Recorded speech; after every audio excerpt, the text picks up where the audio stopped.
Yes, class. We will discuss now few sums from the exercise 4.2 so that you can do the exercise. In the first five sums, it is mentioned. If you notice read the heading. Using the properties of determinants and without expanding, we have to prove. So we have taken the first sum. First of all, we are not supposed to expand it means, but we have to use the property only to show that the value of determinant is coming 0. Now, if I look here x, x, y, y, z, z, I am looking here column wise, and the second column ABC and the third column second term is ABC. So here I can do two ways. If I expand the determinant using the last property, like if any row or any column is expressed as the sum of the terms, then the determinant can be written as sum of two determinants. That method is also there. Or if x plus a is there, if I add c1 and c2, I am getting x plus a, y plus b, z plus c and z plus c. So what I will do, if I apply the operation in c1 like c1 plus c2, what we will get here? It will be x plus a, y plus b and z plus c. The second column will remain abc. This is x plus a, y plus b, z plus c. Now what is happening? C1 and C3 are identical. We will write down C1 and C3 are identical, and if any two rows or any two columns are identical, so the value of determinant will be 0, and this is the RHS part to be proved. We have started with the LHS part. So this is how we will use the properties to prove the result, to prove the RHS, and we will start with the left hand side given determinant. We have to think of the properties, right? So for that you should be aware of all the properties, only then we can do. Clear? And similarly in sum number 2 also, I will just explain to you, you will be able to do. It is a minus b, b minus c, c minus a.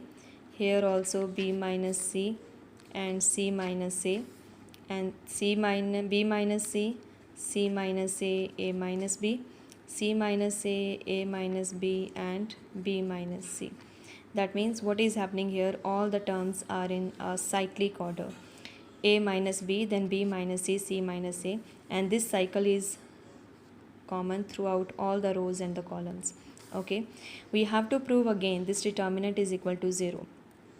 Now if I do, again we have here two things we can do, any one. If I do in column 1 c1 plus c2 and plus c3, that means in the first column if I add second column also and third column also, then what is happening? A minus b plus b 0, minus c plus c 0, minus a plus a 0. Similarly this term also will become 0 and here also 0. Or you can add if row wise also, that means in R1, if I do in R1 plus R2 plus R3, or in C1 plus C2 plus C3, then if I do row wise, the first row will become 0. If I do column wise, the first column will become 0. And we know if any row is 0 or any column is 0, the value of determinant will be 0. So this way you people can do the sums, right? In sum number 3, if you notice, it is given 2 3 5 first column, right? 2 3 5 first column is given, second column is given 7 8 9, and the third column is given 65 75 and 86. Again we have to prove this is 0. So once again we have to think of. Now here directly if I add any two columns, 7 plus 2 is 9, 8 plus 3 11 and 14, we are not getting these numbers, right? But we have to think of then. So if you notice here one thing, if I multiply the second column by 9, 9 into 7 is 63, 63 plus 2 is 65, 9 into 8 is 72 plus 3 75, 9 into 9 is 81, 81 plus 5 is 86. So if I multiply the second column by 9, so when I multiply I have to divide it outside also. So when I multiply second column by 9 and then add first column in C2, then C2 and C3 will become identical, and once again you people are getting the value of determinant 0, right? Likewise, you people will be able to do first 5 sums where you have to just use the properties of the determinants only. You are not supposed to expand anything, right? And in sum number 6 also we are using here the concept of transpose. You try it, otherwise we will discuss. And I want you people to do till sum number 10, let us say, right? In between, let us do one sum so that you people can get it how we are applying the properties. I am choosing here sum number 8, and let us take the first part. Sum number 8, first part is given. The first column is 1 1 1, second column is ABC, and the third column is a square, b square, and c square. And we have to prove that the value of this determinant is a minus b, b minus c, and c minus a, right? I am giving you a small hint here. See, in this first column is 1 1 1. So what we will do, we will try to make in the first column maximum zeros as we can. Definitely we will not make all the 3 zeros, otherwise value of determinant will become 0. But we can make this and this, means a21 position and a31 position elements 0. How we can do that? If I do r2 minus r1, I am getting here 0, and if I do r3 minus r1, I am getting 0 here. Remember, whenever we have to make the elements of column wise, when 1 1 1 is given in the column, we have to make these two ones as 0. The operations will go row wise, and if the elements 1 1 1 given row wise, I will be applying the operations column wise to make the elements 0. And even if you are not getting this thing, we will look at the RHS. Simple thing, I want a minus b. How will I get a minus b? A minus b. That means if I do r1 minus r2, I am getting a minus b. A square minus b square also will give us a minus b, and when I do 1 minus 1, I will get 0 here. Okay, second term we go want b minus c. That means if I do r2 minus r3, the next operation I will get b minus c also.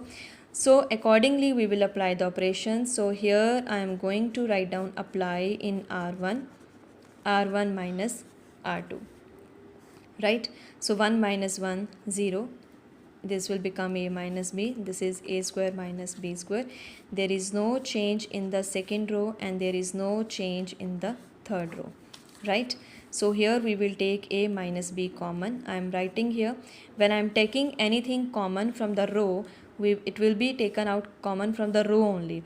If you remember, in the very first exercise of determinants, we have done this thing. The determinant of k times a is equals to k raised to power n times determinant a, where n was the order of the determinant, right? So here only one term we are taking common, so means one term from one row only taken common, so the power will be 1 only. And here 0, here 1 will be left, and a plus b. So no change in the second row, no change in the third row. Now what is the next thing we want? B minus c. So what we will do here, we will apply the next operation in r2, that is r2 minus r3. You can even do these two operations together also to save your time, your energy, because both the operations are independent. In r1 we are doing r1 minus r2. Once this operation is done, then this operation is applicable, right? Don't do first you are subtracting third row from the second row, then you are using it in the first row. That should not happen, right? So if you are not getting confused, if you get, then apply the operations separately for your own safety. A minus b is as such. First row we are rewriting it. Now the second row, 1 minus 1 will become 0, b minus c will come here, and this will be b square minus c square. No change in the third row, right? b minus c, b square minus c square, we can take b minus c common from the second row also. So b minus c we will write down here. It will be 0, 1 a plus b. It will be 0, 1 b plus c, and this is 1 c and c square. Right now two properties are applied, and we are getting here in the first column two zeros. If you want, you can apply any other property also, like you can do here r1 minus r2, then one more zero you will get here, and afterwards you can expand. But generally, once we get two zeros in any row or any column after the application of two or three properties, then the next thing that we should do is expanding along that row or that column.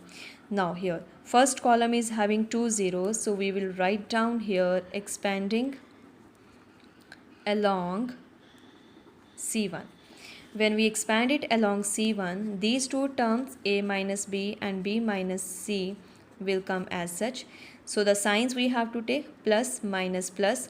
So it will be plus sign only. 1 is written here, and it will be b plus c minus a plus b. So it will be a minus b, right? So bracket closed. So we are getting our answer. It will be a minus b, b minus c. Plus b minus b cancelled. So the last term, that is c minus a.